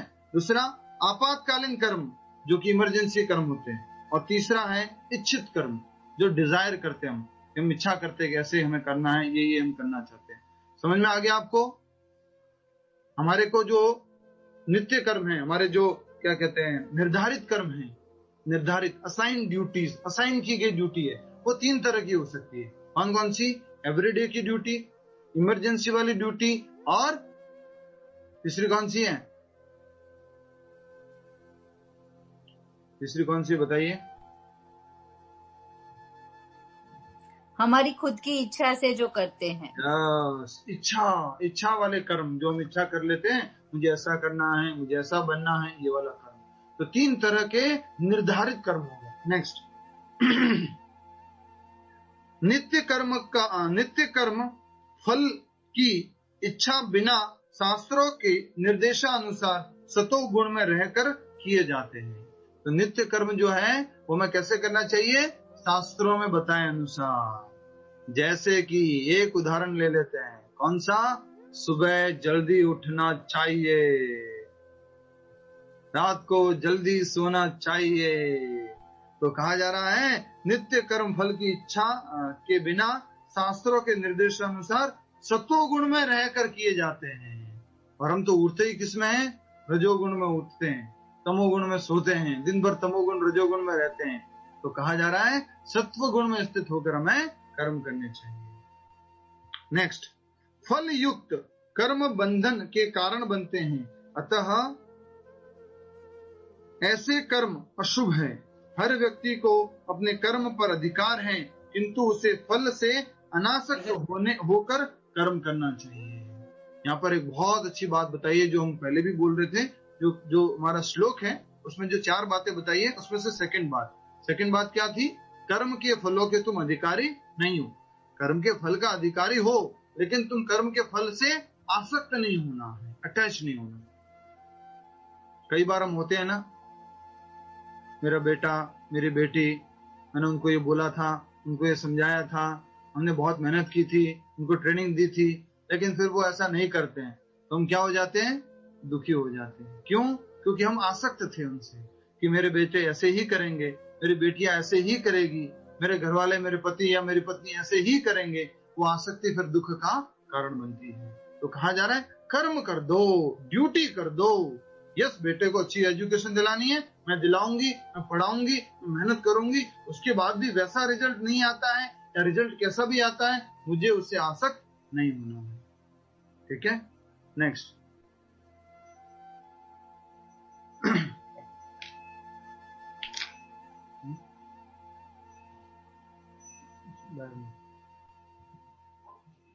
तो यहाँ पर नेक्स्ट बताया गया है फल युक्त कर्म बंधन के कारण बनते हैं, अतः ऐसे कर्म अशुभ हैं। हर व्यक्ति को अपने कर्म पर अधिकार है, किंतु उसे फल से अनासक्त होकर कर्म करना चाहिए। ऐसे निष्काम कर्म निसंदेह मुक्ति की ओर ले जाने वाले होते हैं। तो इसकी शुरुआत कहां से हुई थी? अगर याद करेंगे तो श्लोक संख्या 31 से, निष्काम कर्म योग। भगवान बोल रहे हैं मैं निष्काम कर्म बताता हूँ, मैं तुम्हें बुद्धि योग बताता हूँ।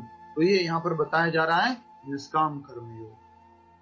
लास्ट पैराग्राफ बचा है, उसको पूरा कर लेते हैं, 3-4 लाइनें हैं।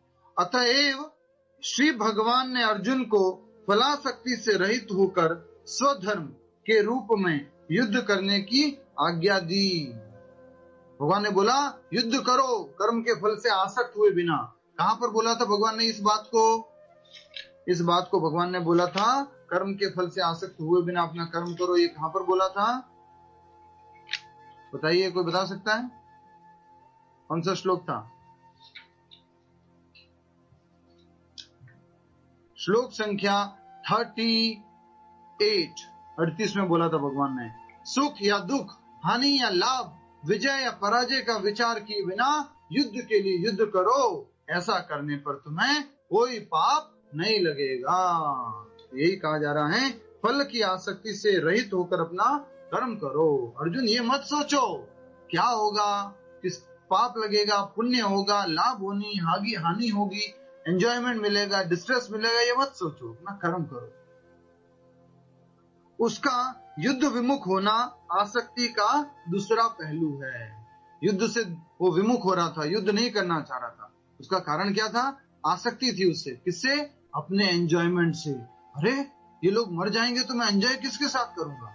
तो उस एंजॉयमेंट से आसक्ति थी।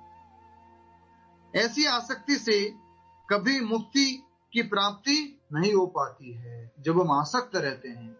कृष्णा पटेल माता जी याद है ना, हमने आसक्ति का एग्जांपल लिया था कि अभी तक कार जब है शोरूम में खड़ी थी तब हम उससे आसक्त नहीं थे, पर जब कार हम अपने घर पे लेके आ गए पैसा दे करके, तो हम क्या हो गए? आसक्त हो गए। और थोड़ा सा स्क्रैच कर दिया हमारे को क्या हो जाता है? दुख हो जाता है। तो ये मिस आइडेंटिफिकेशन जो है ना, ये बहुत गड़बड़ है।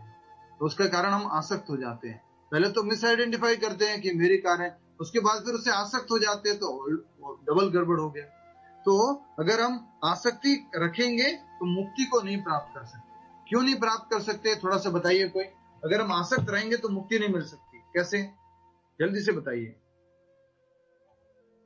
यस संध्या माता जी। क्योंकि हमारे उससे पाप पड़ेंगे, हम बंधन में बन जाएंगे। अगर यस जो कर्म करेंगे किसी, उसका फल अगर हम लोग चाहेंगे तो वो फिर पाप ही है हमारा, उससे एक कर्म और बढ़ जाएगा। हाँ, सिंपल सी बात है, हमें क्या होना है? मुक्त होना है। और हम क्या हो गए? आसक्त हो गए। तो आसक्त व्यक्ति मुक्त कैसे होगा? हमें कहा जाए कि तुम्हें जो है शक्कर से मुक्त होना है, शक्कर वाला भोजन नहीं करना है, पर हम तो अटैच हो गए किसके साथ में? आइसक्रीम के साथ में, स्वीट्स के साथ में। तो मुक्ति कहां से होगी? सिंपल सा एक एग्जांपल है। राजा जनक महाराज के महल में एक ऋषि थे, उनका नाम था अष्टावक्र। और अष्टावक्र ऋषि जो है, उसका पूरी कहानी है, उसको हम समझ लेंगे बाद में कभी। तो अष्टावक्र मुनि से राजा जनक बोलते हैं, ये जनक अष्टावक्र मुनि, एक बात बताओ कि माया से मेरे छुटकारा नहीं मिल रहा है, मुझे मुक्ति चाहिए, माया से मुक्ति नहीं मिल रही है, क्या करूं? ध्यान से समझिए, बहुत अच्छा उदाहरण देते हो। तो अष्टावक्र मुनि जैसे ही सुनते हैं कि माया से मुक्ति चाहिए और माया से मुक्ति चाहिए, तो उसने क्या किया मालूम है? तुरंत बाहर भागे, दौड़ दौड़ के बाहर भागे, घर के बाहर, महल के बाहर, और बाहर भाग करके उन्होंने एक पेड़ को कस के पकड़ लिया। किसको पकड़ लिया? पेड़ को कस करके पकड़ लिया। राजा जनक आते हैं, लोग आते हैं, अष्टावक्र मुनि ये क्यों पेड़ को पकड़ करके बैठे हो? क्यों आप ऐसे यहाँ पर इसको क्या कहते हैं, यहाँ पे क्या कर रहे हो महल के बाहर? तो अष्टावक्र मुनि क्या बोल रहे मालूम है? क्या करूं राजा, ये पेड़ मुझे छोड़ता ही नहीं है। क्या बोला उन्होंने? राजा मैं क्या करूं, ये पेड़ मेरे को छोड़ता ही नहीं है। वास्तव में था क्या? तो राजा बोलते हैं जनक, अरे पेड़ कहाँ नहीं छोड़ रहा है, आपने पकड़ रखा है, पेड़ ने थोड़ा ना पकड़ रखा है आपको, आपने पेड़ को पकड़ रखा है, छोड़ो इस पेड़ को। तो अष्टावक्र मुनि कहते हैं, जनक महाराज मैं भी यही कहना चाहता हूँ, आपने माया को पकड़ रखा है, आप माया को छोड़ोगे तभी तो मुक्त होंगे। पकड़ खुद ने रखा है, बोल रहे माया नहीं छोड़ती है पीछा, माया पीछा नहीं छोड़ती है, आपने पकड़ रखा है माया को। माया कैसे पीछा छोड़ेगी जब आपने पकड़ लिया उसको कस करके? तो ये अष्टावक्र मुनि बहुत अच्छा उदाहरण देके बताते हैं। तो इसलिए कहा गया है कि जो व्यक्ति आसक्त होगा, छोटी छोटी आसक्ति बंधन का कारण बनती है। घर साफ सफाई में किया हुआ होगा कि नहीं होगा, मेरी जो हाथ की घड़ी है वो कहाँ रखी होगी, वो मेरे को बहुत प्रिय है, मेरे कपड़े कहाँ रखे होंगे, मेरी गाड़ी कहाँ है, मेरा ये कहाँ है, वो कहाँ है, सब आसक्ति। और आसक्ति मुक्ति नहीं दिलाती, बंधन में डालती है।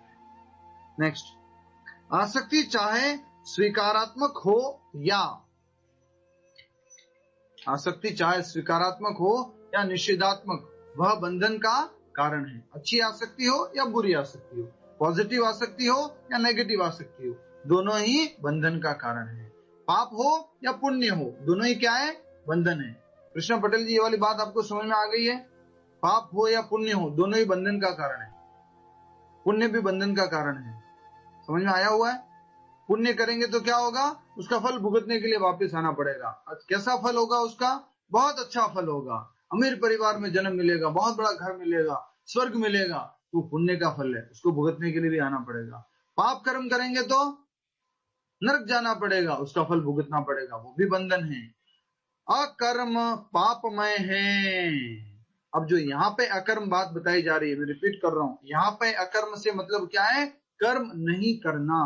तो अकर्म पापमय है, अतः कर्तव्य के रूप में युद्ध करना ही अर्जुन के लिए मुक्ति का एकमात्र कल्याणकारी मार्ग था। तो अर्जुन को क्या करना चाहिए? कर्म करना चाहिए, बिना आसक्त हुए, कर्म की इच्छा से। इसलिए भगवान ने बोला है कर्मण्येवाधिकारस्ते, कर्म करने के तुम अधिकारी हो, कर्म के फल के तुम अधिकारी नहीं हो। और कर्म, अपने आप को कर्ता मत मानो, कर्म का कारण मत मानो, और कभी भी कर्म न करने से आसक्त मत हो। मैं तो कोई कर्म नहीं करूंगा, मैं तो भीख मांग लूंगा, भीख मांग करके खा लूंगा, मैं कुछ कर्म नहीं करना चाहता, भगवान बोल रहे हैं ऐसा न कर्म करना, अकर्म करना पापमय है, पाप लेके आता है। ठीक है, मैं रिपीट कर रहा हूं, यहाँ पर इस श्लोक में जो अकर्म शब्द उपयोग हुआ है उसका अर्थ है कर्म नहीं करना, ड्यूटी अपनी नहीं करना। लेकिन वास्तव में जो अकर्म शब्द है वो आगे समझाया जाएगा कृष्ण भावनामृत में कर्म करना। ठीक है, हरे कृष्णा। मैं आशा करता हूँ आज बहुत सारे आपके प्रश्न होंगे, प्रैक्टिकल बहुत सारी बातें होगी। तो शुरू करते हैं पहले भगवान के नाम के जाप से, फिर हम सभी लोग प्रैक्टिकल पॉइंट्स और प्रश्न उत्तर करेंगे। ठीक है, सभी लोग जाइएगा मत, क्योंकि प्रश्न उत्तर में बहुत सारी ऐसी बातें होती है जो आसानी से हम समझ पाते हैं जब दूसरे प्रश्न पूछते हैं। अपनी अपनी जप माला ले लीजिए, 1 बाय 1 पूछिए।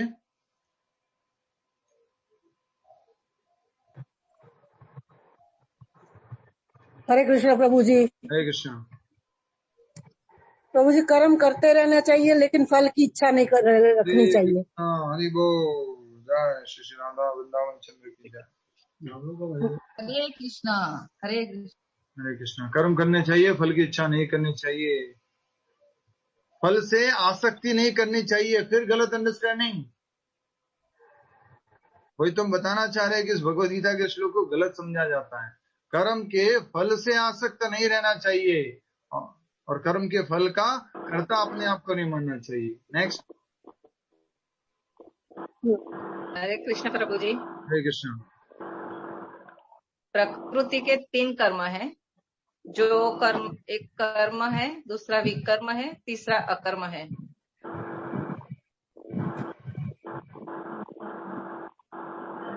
म्यूट हो गया, मतलब माइक म्यूट हो गया, बोलिए। दूसरा है विकर्म, जो फल पुण्य विकर्म से ये सब शास्त्रों में भगवान के द्वारा नहीं बताया है, वो कर्म नहीं करना चाहिए। बहुत अच्छा, तो हमें विकर्म नहीं। तीसरा है अकर्म जी, इस श्लोक में जो अकर्म बताया, तीसरा है अकर्म, जो कृष्णा, इस श्लोक में क्या बताया? अकर्म जो कृष्ण भगवान के द्वारा, भगवान के लिए करना है। इस श्लोक में जो अकर्म का अर्थ बताया है। हरे कृष्ण प्रभु जी। बताइए, इस श्लोक में अकर्म का अर्थ क्या बताया है? अकर्म का अर्थ है कर्म करते रहना, कर्म करते रहना, कर्म नहीं करना, नहीं करना। अरे बताया तो था कि अकर्म का बेस्ट जो मेन अर्थ है वो बता दिया। इस श्लोक में क्या बताया जा रहा है कि कर्म न करने से आसक्ति मत हो, चौथा पॉइंट था। तो कर्म नहीं करने को क्या लिखा गया है? अकर्म। कर्मण्येवाधिकारस्ते मां फलेषु कदाचन मां कर्म फल हेतुर्भुर माते संगोस्त्व अकर्मणि। तो जो अकर्म शब्द का अर्थ क्या है यहाँ पर? कर्म नहीं करने से आसक्त मत हो। ठीक है, बहुत अच्छा। नेक्स्ट, माइक अनम्यूट करके बोलिए। प्रैक्टिकल पॉइंट, हरि बोल। हरे कृष्ण प्रभु जी। हरे कृष्णा। हरे कृष्णा। रूपल पटेल जी, फिर अंशुमान जी। हम वेदों का अभ्यास नहीं कर सके तो कोई बात नहीं, पर हमें भगवान के नाम का जाप करते रहना चाहिए। क्या बात है, you got the point, Hari बोल। तो बड़ा वेद अध्ययन नहीं करे, शास्त्र अध्ययन नहीं कर सके और कर भी नहीं सकते इस कलयुग में, क्योंकि ऑलरेडी हमने सिम्टम समझ लिए हैं। तो हमें हरे कृष्ण महामंत्र का जप करना चाहिए। यस अंशुमान जी। हरे कृष्णा प्रभु जी। हरे कृष्ण। प्रभु जी, हमें जो वेदों के पढ़ने का उद्देश्य है स्वर्ग प्राप्ति ना होकर, उसका मूल उद्देश्य है बद्ध जीवन से मुक्त होना। इसलिए हमें भगवान का नाम जपते हुए कृष्ण भावनामृत में जुड़ना है। यस, तो वेदों का मूल उद्देश्य क्या है? कृष्ण को जानना। तो हमें कृष्ण को जानने के लिए वेदाध्ययन करना चाहिए, न कि ये जानने के लिए ओहो ये ज्योतिषाम यज्ञ क्या होता है, अच्छा ये वाली कौन सी पूजा होती है जिससे ज्यादा पैसा मिलेगा, ये सब जानने के लिए वेद वगैरह नहीं पढ़ने चाहिए, कृष्ण को जानने के लिए पढ़ने। नेक्स्ट। हरे कृष्ण। हरे कृष्ण प्रभु जी। हरे कृष्ण। हरे कृष्ण प्रभु जी। प्रभु जी, वेदों के ज्ञान, जब हम वेदों का ज्ञान कर लेते हैं तो इसमें श्री कृष्ण के साथ अपने संबंध को जानना ही हमारा आत्म साक्षात्कार है। यस, तो आत्म साक्षात्कार जो है करना है हमें, और हमारा आत्म साक्षात्कार करने का तरीका क्या है? भगवान श्री कृष्ण के साथ हमारा जो संबंध है उसको पुनर्स्थापित करना। बहुत अच्छा। Next practical point, mike unmute करके बोलिए। बाकी लोग जैसे माइक हरे कृष्णा प्रभु जी। बोलिए। कोई भी कार्य की सफलता के लिए, सफलता और असफलता के लिए हमें परमात्मा को या अपने को दोषी ना बताकर, या इसके लिए अपने को नॉट दोषी, मतलब अपने को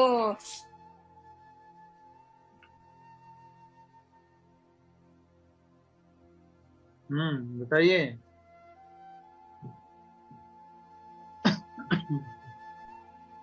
क्या कहना चाह रहे हैं आप जी?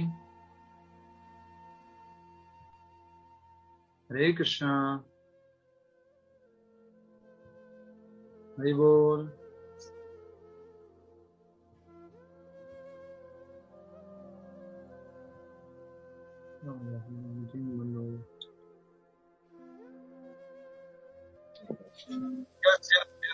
बताइए बताइए बताइए। प्रभु जी, मैं ये पूछ रही थी, ये बोल रही थी कि किसी भी कार्य की सफलता और असफलता के लिए हमें परमात्मा को और अपने आप को उसका जिम्मेदार ना समझकर उसके लिए 5 सारी की सारी इसके अंदर आती है, जैसे क्षेत्र, काल, इंद्रियां, और हमने कितनी मेहनत की, और फिर परमात्मा। तो ये 5 का हमें ध्यान रखना है और सिर्फ परमात्मा को या अपने आप को ही दोषी नहीं ठहराना है इसलिए। तो इसको इस तरह से समझना है कि कभी भी दुखी नहीं होना है कि हमने तो बहुत मेहनत की थी, बहुत अभ्यास किया था, फिर भी फल नहीं आया। तो हर एक कार्य के फल आने के पीछे 5 कारण होते हैं। इसलिए हमें कभी भी एकमात्र मेहनत करके ये नहीं समझ लेना है कि मेरे को फल क्यों नहीं मिला, और ऐसा सोचकर कभी भी दुखी नहीं होना है। नेक्स्ट। हरे कृष्णा प्रभु जी। हरे कृष्णा प्रभु जी। हरे कृष्णा, बोलिए। हरे कृष्णा प्रभु जी। जी बोलिए, सुनिधि जी।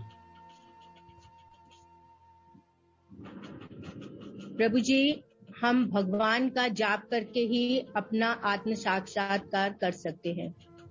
यस, कलयुग में भगवान का नाम जाप करके ही हम सबसे बड़ा आत्म साक्षात्कार कर सकते हैं।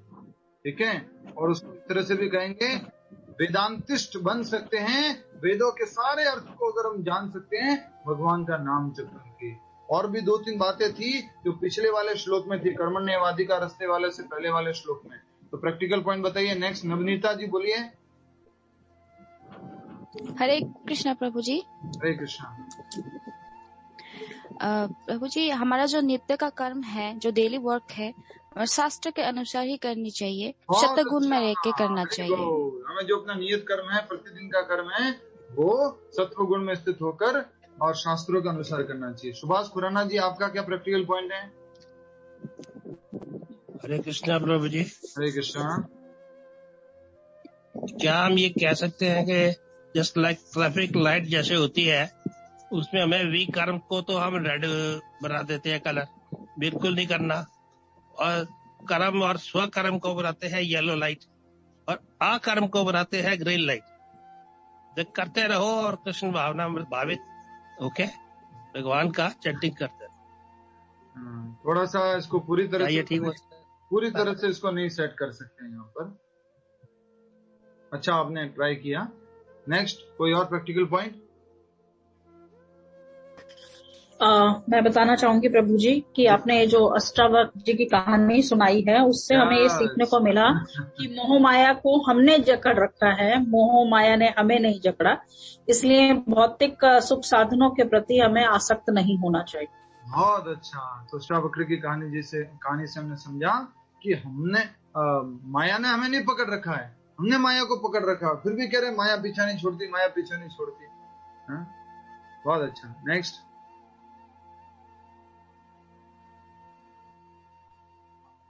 एक और प्रैक्टिकल पॉइंट आप तैयार कीजिए अपना प्रैक्टिकल पॉइंट। उससे पहले हम एक और हमारा बता देते हैं। कलयुग में हमारी उम्र कम है, हमारी बुद्धि कम है, हमारा भाग्य कम है, मन हमेशा विचलित रहता है। इसलिए हमें एकमात्र कार्य हमें करना चाहिए, वो है भगवान के नाम का जप करना चाहिए। ठीक है, हरे कृष्ण। और कोई प्रैक्टिकल पॉइंट? हरे कृष्णा प्रभु। Hare Krishna. Prabhu in Kalyug only follow Bhagavad Gita as it is, not to follow Veda. तो कलयुग में because Veda mostly deal with fruitive activity. बहुत अच्छा। तो कलयुग में वेदों का पालन न करके हमें मात्र भगवत गीता का पालन करना चाहिए। और वेद बहुत बड़े हैं, शास्त्र बहुत बड़े हैं, नहीं पढ़ पाएंगे, नहीं सारे यज्ञ कर पाएंगे, तो हमें क्या करना चाहिए? भगवत गीता को पढ़ना चाहिए। और कोई प्रैक्टिकल पॉइंट? प्रैक्टिकल पॉइंट्स गुरु, कि वेदांत शास्त्र का जो उद्देश्य है वो कृष्ण को जानना है, तो उसकी अलंकारिक भाषा को न जानकर उसमें जो ज्ञान दिया गया है भगवान के बारे में उसे जानना। क्या बात है, हरि बोल। तो उसका उदाहरण क्या दिया था भगवान ने? अलग अलग कुओं के पास न जा करके एक बड़ा जलाशय के पास जाना है, वो भगवान श्री कृष्ण है। ठीक है, नेक्स्ट। हरे कृष्णा प्रभु जी। हरे कृष्णा। आज हमने सीखा कि हमको आसक्त नहीं होना है, हमको भौतिक कर्म में आसक्त नहीं होना है, परंतु अगर हम यह आसक्ति कृष्ण भावनामृत में लगा देंगे तो ना हमें सुख होगा ना ही दुख होगा, केवल हमें आनंद की अनुभूति होगी। जी बोल। तो हमें सारे अपने कार्य को कृष्ण भावनामृत से जोड़ देना है। बहुत अच्छा। और कोई प्रैक्टिकल पॉइंट? नहीं तो हम आगे बढ़ते हैं प्रश्नोत्तर की तरफ। एक दो प्रैक्टिकल पॉइंट और रह गए जो कि बहुत इंपॉर्टेंट है, तो बताना चाहेगा? एक और पॉइंट मैं बताना चाहूंगी कि निष्काम कर्म जो होते हैं वो हमें मुक्ति की ओर ले जाते हैं, तो सदैव हमें निष्काम कर्म करने चाहिए। हमें निष्काम कर्म करने चाहिए। और हमें अगर मुक्ति चाहिए तो आसक्त नहीं होना है। ये एक प्रैक्टिकल पॉइंट है। अगर हम मुक्ति की इच्छा रखते हैं तो हमें आसक्त नहीं होना है। अगर आसक्त होंगे तो मुक्ति मिलना बहुत मुश्किल है। बड़ी बड़ी चीजों की तो छोड़ दीजिए, छोटी छोटी चीजों से भी हम बहुत आसक्त रहते हैं। अब अगला प्रैक्टिकल पॉइंट एक और ये है कि सारे देवी देवताओं का पूजा अर्चन वंदन न करके मात्र कृष्ण का पूजा अर्चन वंदन उनका जप करना चाहिए, क्योंकि अलग अलग हम कुओं के पास जाने से अच्छा है एक बड़ा जलाशय के पास जाए। ठीक है। और दूसरा प्रैक्टिकल पॉइंट ये है, हमें किसी भी प्रकार का घमंड नहीं करना चाहिए। कर्म का फल अगर अच्छा आता है तो कर्म के फल के कारण हम नहीं हैं, बुरा आता है तो हमें दुखी नहीं होना चाहिए, क्योंकि कर्म के फल के कारण हम नहीं हैं। इसको और डिटेल में कल आने वाला जो श्लोक है उसे समझेंगे, जो श्लोक संख्या 48 है। योगस्थ कुरु कर्माणि संगम त्यक्त्वा धनंजय सिद्ध सिद्ध समो भूत्वा योगस्थम प्रोच्यते। तो ये अगला जो श्लोक है उसमें और अच्छी बात है। और कोई प्रैक्टिकल पॉइंट रह गया है? नहीं तो प्रश्न उत्तर की तरफ बढ़ेंगे।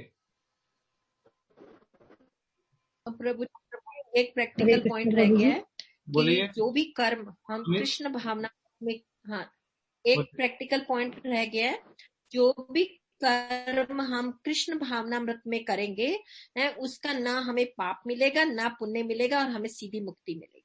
अरे बोल। तो हमें कृष्ण भावनामृत में कर्म करना चाहिए। नेक्स्ट कोई बोल रहे थे? अनिता टंडन माता जी या एक प्रैक्टिकल पॉइंट है जी। फलासक्ति से रहित होकर कर्म करो, भगवान ने अर्जुन को कहा। अतः कर्तव्य के रूप में युद्ध करना ही अर्जुन के लिए मुक्ति का एकमात्र कल्याणकारी मार्ग था। हरे कृष्ण। हमें फल से आसक्ति रहित होकर कर्म करना चाहिए। नेक्स्ट। हरे कृष्णा प्रभु जी। गायत्री माता जी आप कुछ कहना चाह रहे हैं? प्रभु जी, कलयुग में सब कृष्ण के मंत्र जपने से स्वर्ग जाने का अभ्यास कर रहा है, लेकिन हम भगवान के पास जाना पड़ेगा, इसीलिए हमारे को स्वर्ग जाने का डू द कृष्णा's भक्ति। Yes, we have to do Krishna bhakti so that we can go to Krishna. स्वर्ग नहीं जाना है हमें। ठीक है। नेक्स्ट तो बोलना चाह रहे थे? नहीं तो हम प्रश्न उत्तर शुरू करते हैं। हरे कृष्णा प्रभु जी। बोलिए। हरे कृष्णा प्रभु जी।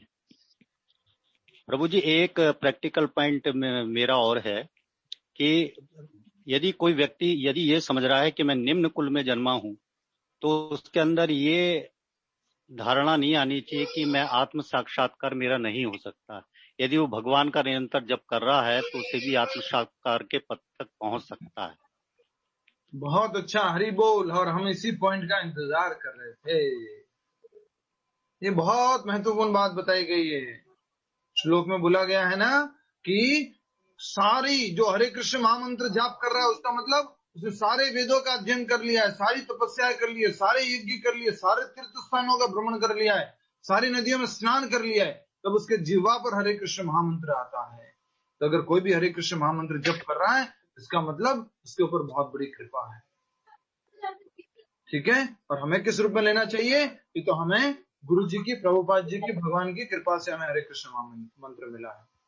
ठीक है। नेक्स्ट, अभी हम प्रश्न उत्तर की तरफ आगे बढ़ते हैं। प्रश्न उत्तर शुरू।